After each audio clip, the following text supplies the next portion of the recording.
Mazanzi, Senior Program Manager at Oxford City Council, responsible for the delivery of PSDS 1 Decarbonisation Works Programme.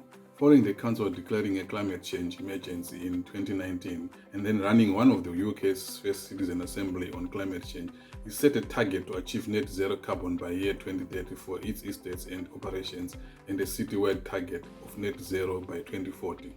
In Oxford, buildings are responsible for 81% of carbon emissions in our city, making it the largest contributing sector. And as a council, leisure centres are responsible for around 40% of our carbon footprint. Achieving these carbon emissions targets can be challenging.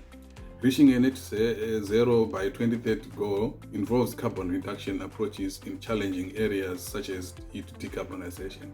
So, the City Council was delighted to be awarded by Salix about 11 million of PSDS grant money for decarbonisation works. Under this program, we installed air and water source heat pump system at our heated indoor and outdoor swimming pools. These are supported with innovative battery storage system. As part of the grant funding, the council contributed around 2 million towards a local solar farm and is receiving carbon emissions credits regals using its annual carbon reporting.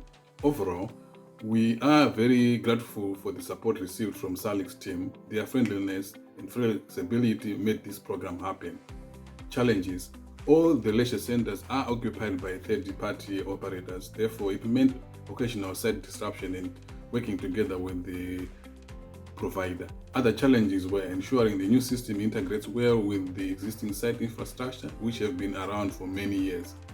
Learnings: engage early with tenants, the public, members, planners, Salix and other stakeholders. Keep them well informed to manage expectations with regular communication and reporting, keeping an eye on the budget and the Salix tight deadlines. Working with Salix has allowed us to progress further on our decarbonisation targets as a city and as a council.